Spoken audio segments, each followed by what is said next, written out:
For the past week, I have been playing Forspoken, and I have been really enjoying my time with this game. Now, this video specifically isn't going to feature any spoilers. The gameplay is just going to be Frey running around the open world, so I hope you enjoy the gameplay footage. And also, I want to say I've been playing this game in Ultrawide. This is a treat when you get to play this game in Ultrawide at 120 frames per second.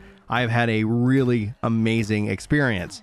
But a lot of that is also because I am very fortunate. I have a really powerful gaming PC. And to give you guys my specs, I have an AMD Ryzen 9 5950X 16-core processor, 64 gigs of RAM, and an NVIDIA 3080 graphics card. So there's a lot that I really get to experience, and I think based off of its performance alone for this game, it really makes me sad that Final Fantasy 16 will be at least 6 months, if not a year, away from a PC release. But I might have to pick it up twice for that game just to be able to play in Ultrawide. But hello everyone, and welcome to my channel. My name is Brian. If you happen to be new around here, if you're a returning subscriber, welcome back, and thank you so much for checking out this video.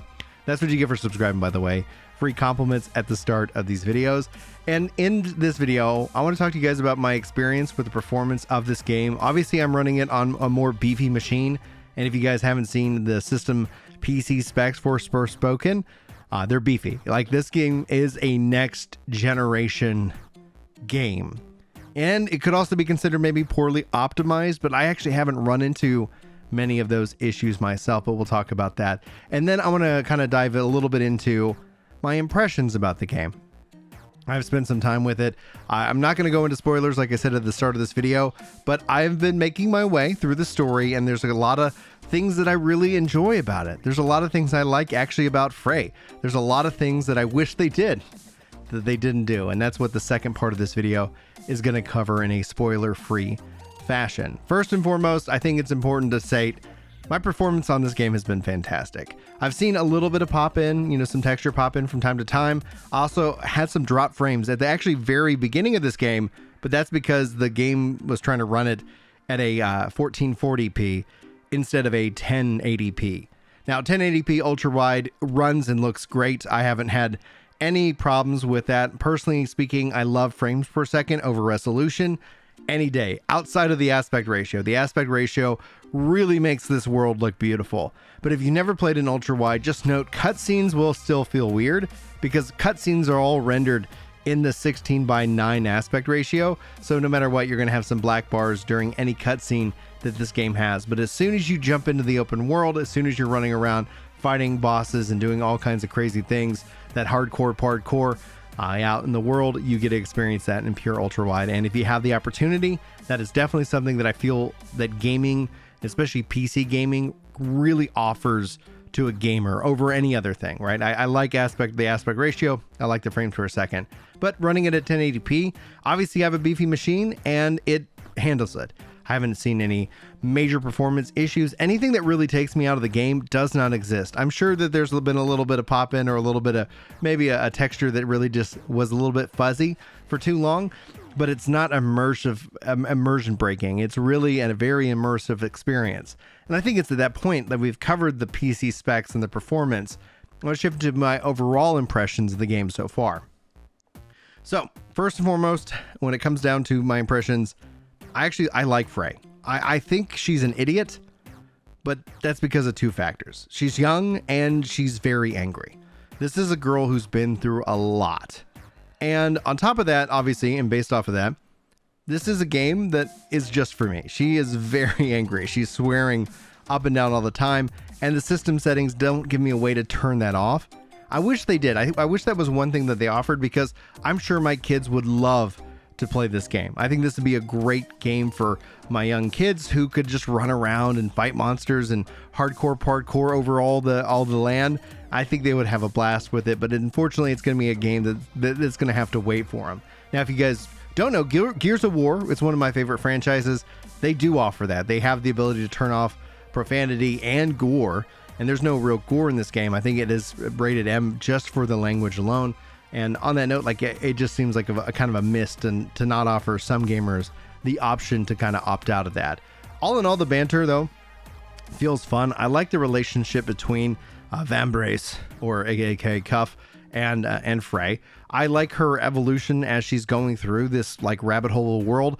I don't understand her motivations to get back to New York. I guess being in a weird land and being terrified of what's going on is motivation enough, but that's one of the things that I personally don't connect with, considering you get to experience her life right at the very start in New York and her wanting to get out of New York and then ended up getting out of New York, and then obviously that want to get back to some level of normalcy. And I think there could be a psychological kind of conversation, is that we say that we want out, but we get comfortable in kind of the known and the familiar.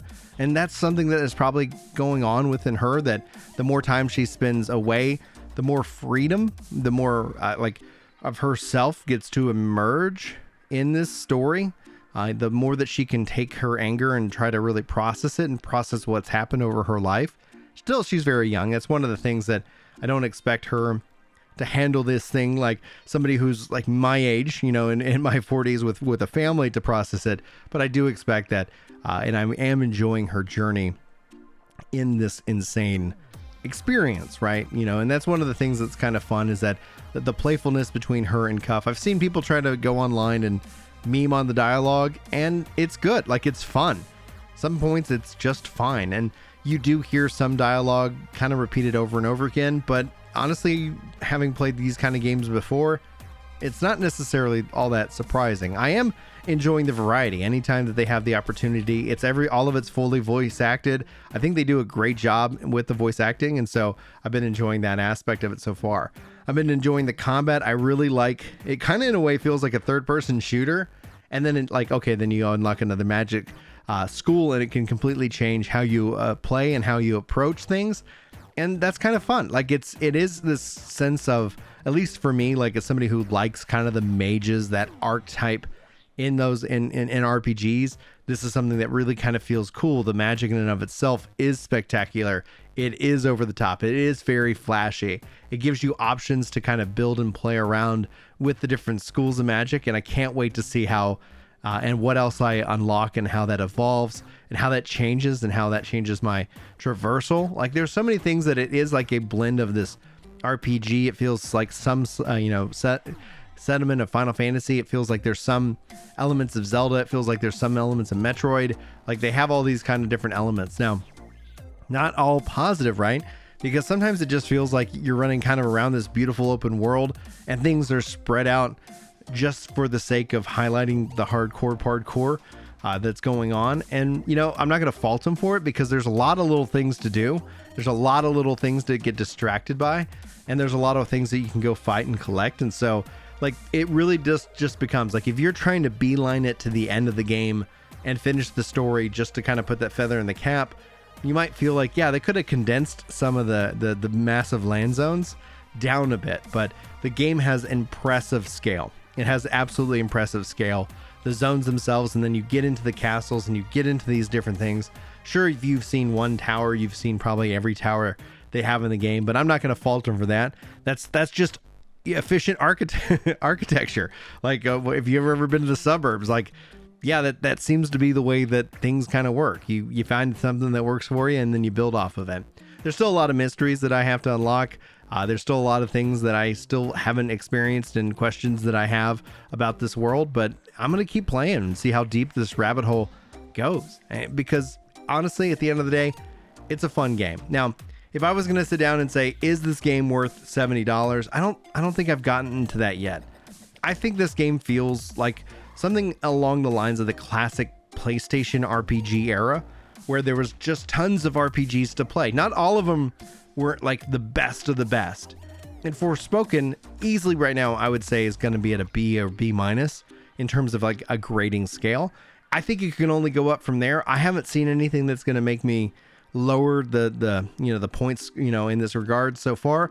And I don't yet see the way that it's going to hold me for 70 hours of gameplay. I could be completely surprised, right? Like, but it feels like it's moving forward at a really good pace, and I really appreciate that. I don't like when games pad themselves just for the sake of padding. It gives me plenty of options that I can kind of go explore if I want to. And maybe I will choose to get lost from time to time, but sometimes it's nice to like, all right, I'm going to go beat up this boss.